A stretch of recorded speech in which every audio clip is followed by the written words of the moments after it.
wage change too? Talk about that. The maximum wage stayed the same, it just went, you got there quicker. So the maximum wage stayed at 67,025 per EA, but instead of getting there after 30 years, you got there after 15 years.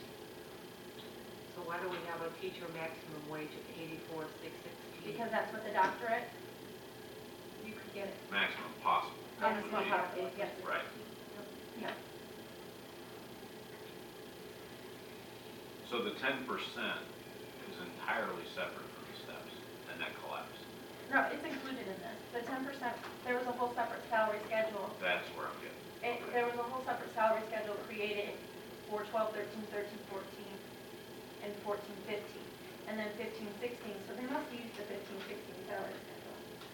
But, because they went to the contract. So. And that's where I was going with the figure, just not adding up with the 10%. Right. Okay.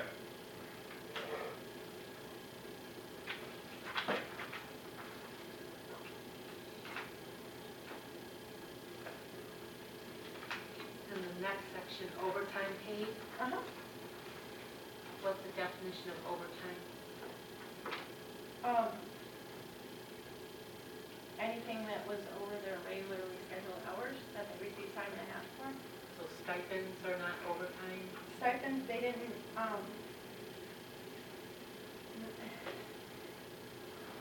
not technically, no. Where are stipends? They didn't include it in here. So we need that figure. Okay.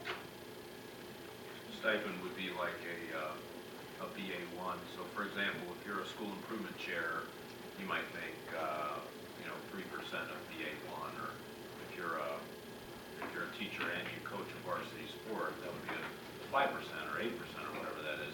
Is that what you're talking about? That extra stipend fee? Still a cost on Sure. top of these costs. Yep. And we need to know what that is. And there's also stipends for people to stay after school and be trained and Correct. all of that. So Yep. what's the true stipend cost, and however you need to divide that up so that we can understand it.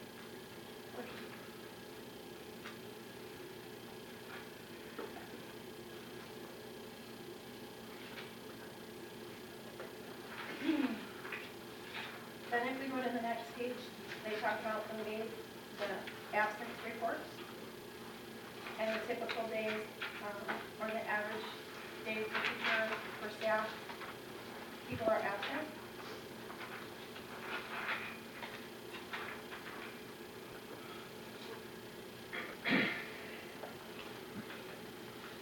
This was a page we did not get to when we were talking about this before the break. But one thing I know Marianne and I and Penny and Pat are working on, and we'll be working on with TFT, is taking a look at the current teacher absent rate. If you look at about 16 days there a year was at least the average rate used that year. County average was 9.9.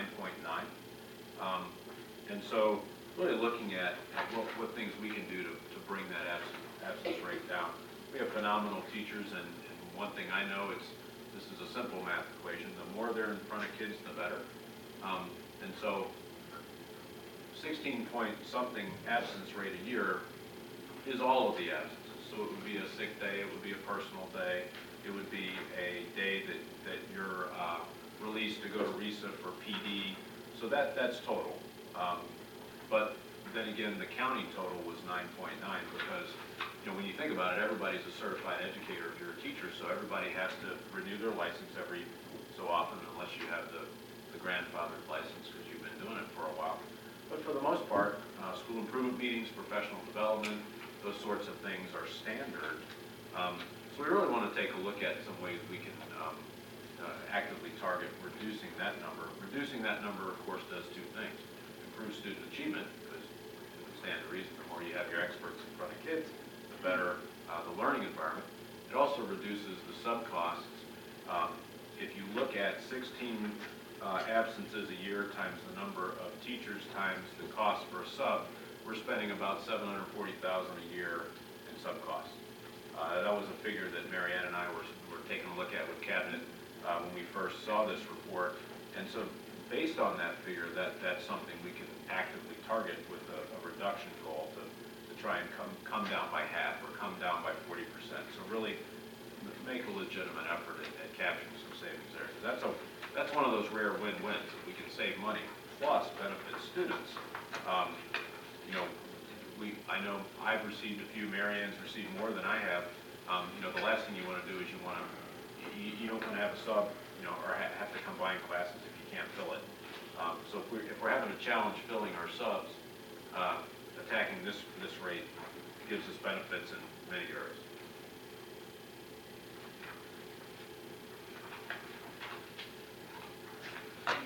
And then the last page is just the average cost per rider for special ed and for regular ed for the 14-15.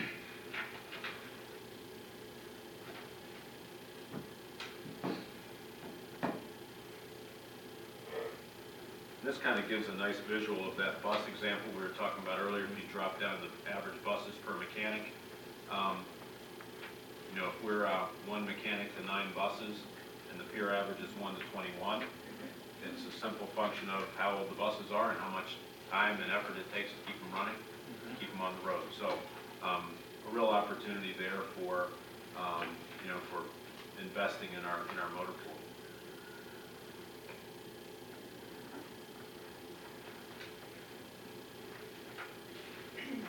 So as you take time to digest the information that we gave, I know that there's some questions that you had that I'm going to bring back to the Finance Committee, which is next Monday at 4:30, to talk about the caseloads for special ed positions, to talk about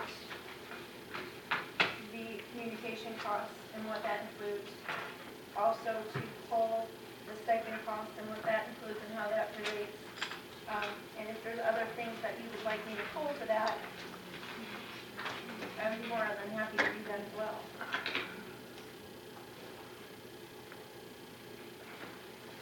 And again, I know it's a lot to process and a lot to go over, and I'm hoping that we went over it a little bit slower today to get some of the questions answered.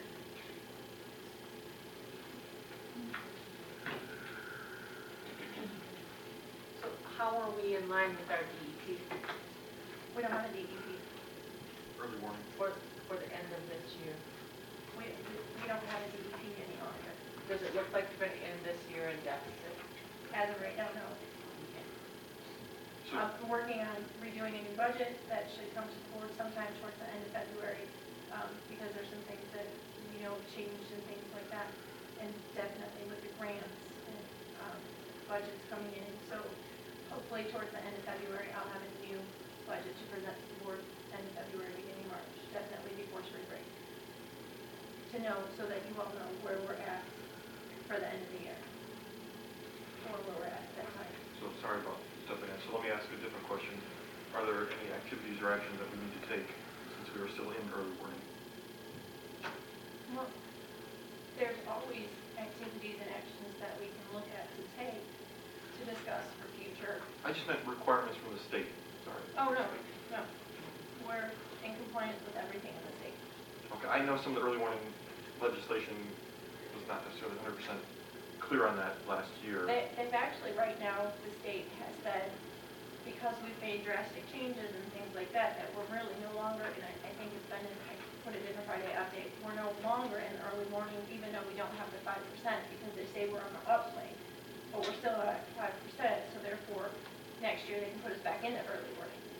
So, but In because, theory, I'd like to operate as if we still are, but that's. I agree. Yeah, That's frankly where I'm at still. and I agree with that, but if I said we're in early warning and the state says, no, That's we're not, Understood. so I still think we need 5% to get to, we're not there, we're at the end of the year, if everything goes well, we'll have about 1.2 million, so we'll be at about 2% roughly. I would say that we don't necessarily have a roadmap on how to get to the 5%. Not yet, no. And especially with things that we don't know what's gonna happen next year, different increases, if we lose another, God forbid, or anybody, things happen, we lose another 300 kids, then that's $2.4 million. Okay, then all of a sudden that deficit's gone and we're back on track. And this is William's earlier point. There's a number of lists, the plans and maintenance delayed. The delayed, thank you. Maintenance, transportation, now we should add curriculum and techno. And we are Things working, hanging overhead. right, and we are working on February 1st. We will have the bond proceeds, so we'll be able to start attacking the list after February 1st.